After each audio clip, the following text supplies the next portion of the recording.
My name is Rachel Whitmore, and I have learned how to keep a straight spine even when my heart is trembling. This morning, as sunlight poured through the wide glass windows of my Boston loft, I was fastening the tiny gold clasp of my blouse when my phone buzzed. The vibration shivered across the marble counter, sharp and insistent, like a mosquito you can't ignore. It was a text, just one line: "He's back in town."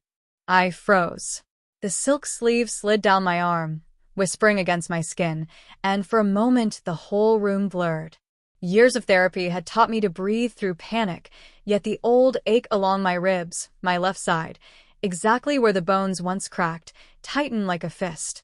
Outside, the city's late-morning traffic hummed, horns weaving in and out of the September air.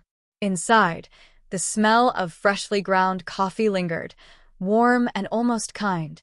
But my body remembered another scent, the sharp disinfectant of an ER, the bitter iron of my own blood. I steadied myself against the counter, fingertips pressing into the cool stone. I have built a life of quiet triumph, successful design firm, a view of the Charles River, friends who believe the worst thing that ever happened to me was a failed college romance. None of them know the real story. None of them know about Ethan. The phone buzzed again. This time, a name flashed across the screen that I hadn't spoken aloud in 10 years. My brother. I was 17 the night everything broke. My ribs, my trust, and whatever fragile thread still tied our family together.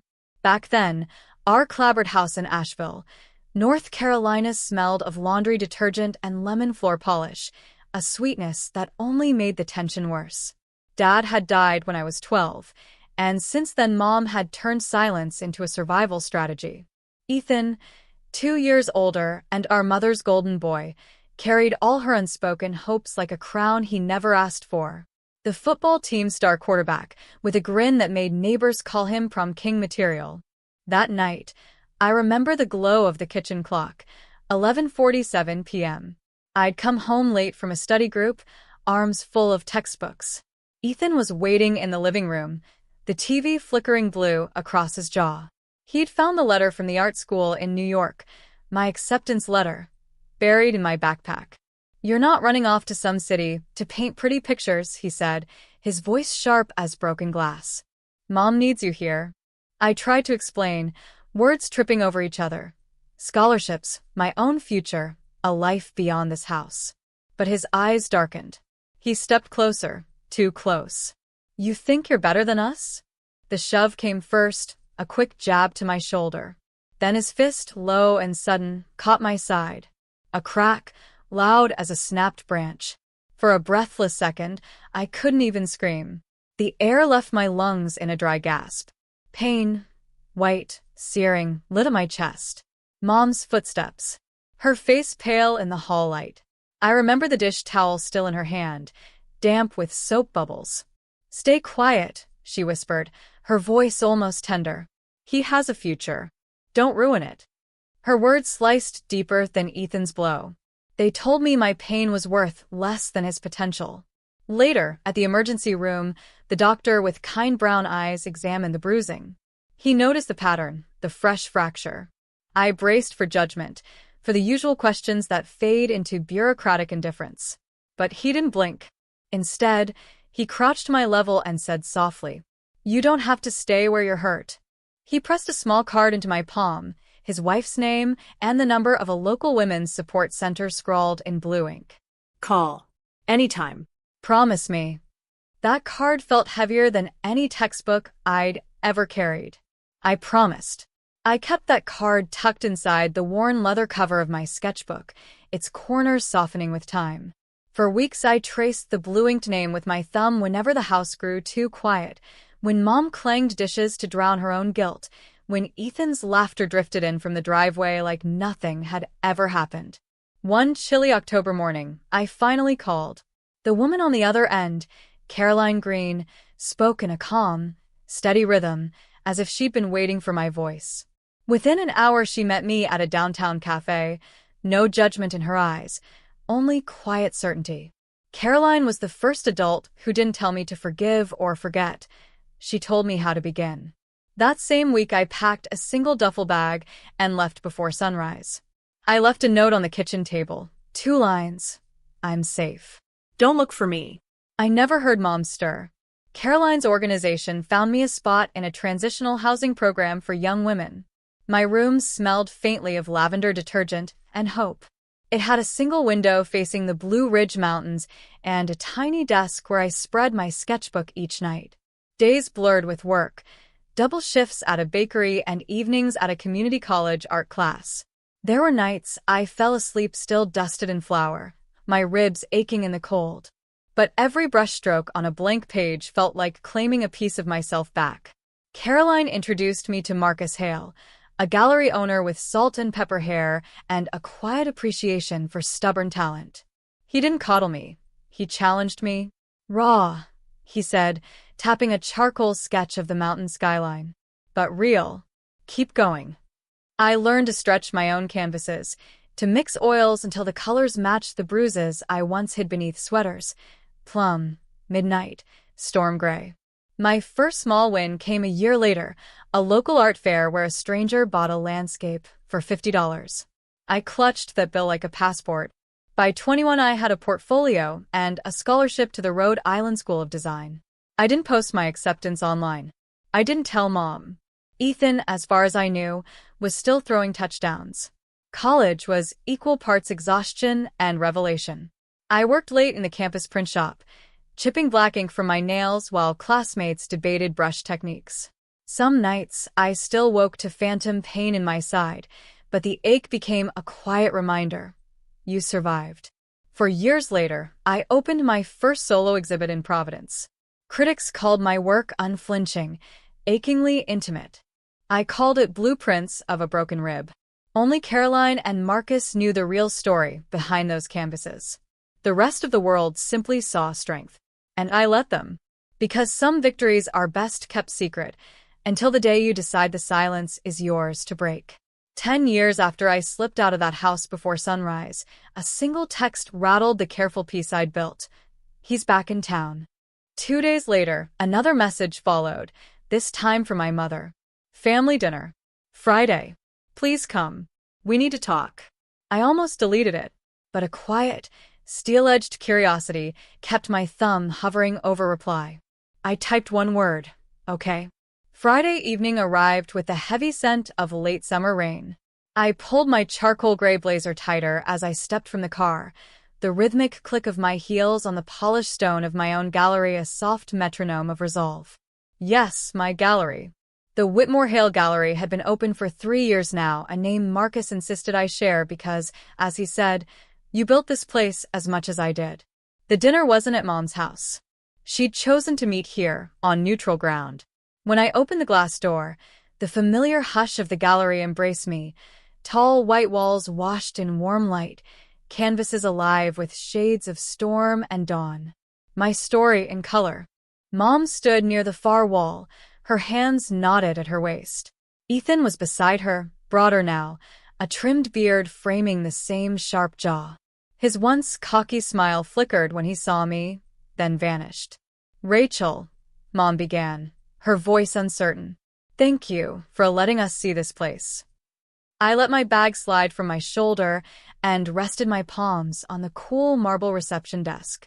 Welcome to the Whitmore Hale Gallery, I said, the professional warmth in my voice just enough to keep the air from freezing. Ethan scanned the paintings, eyes darting from one fractured skyline to the next. These are yours, he asked finally. They are, I said. Every brushstroke felt like a heartbeat beneath the track lighting.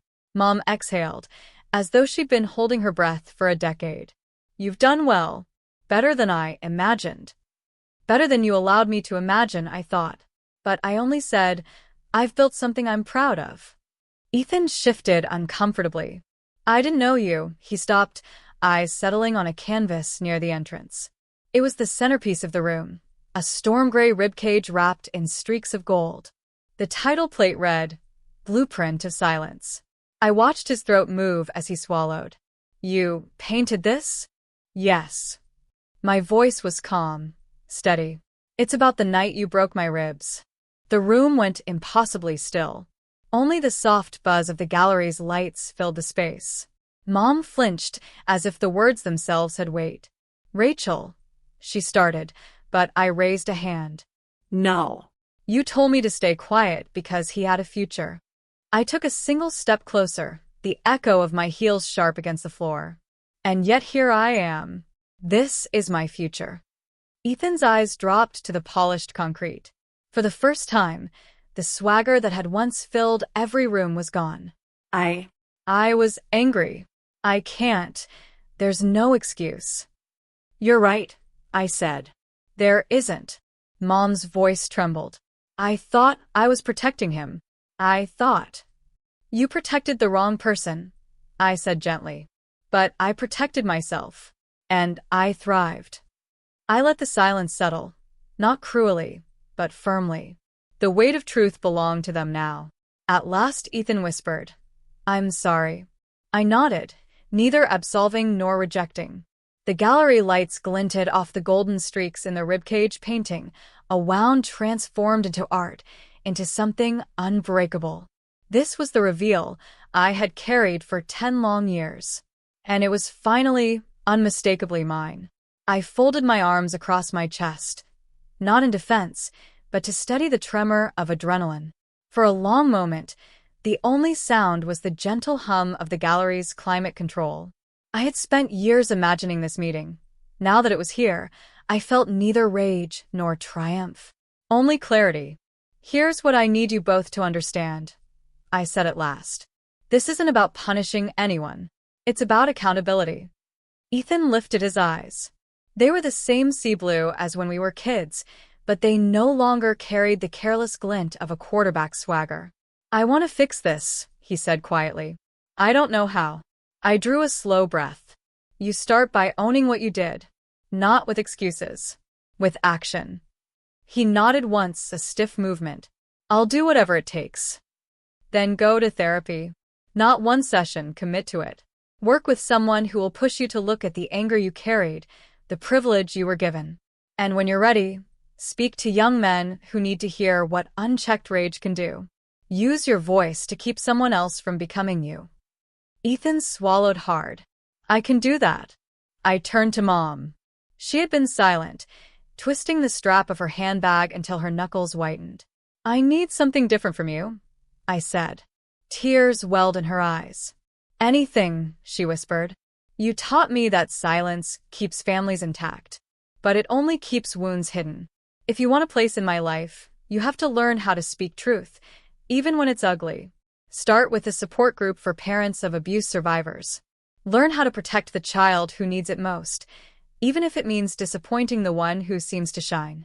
Her chin trembled. "I was so afraid of losing both of you," she said. "I thought I was choosing the lesser hurt." I softened my voice, but not my resolve.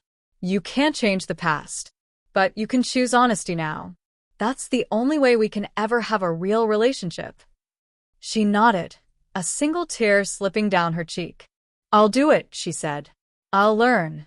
The tightness in my chest eased. This wasn't forgiveness, it was a boundary. I wasn't offering them a clean slate. I was offering them the first step toward something healthier. "I'll be watching," I said, not as a threat, but as a promise. "And if you follow through, maybe we'll start again on my terms." For the first time all evening, the air felt lighter, as if the gallery itself approved.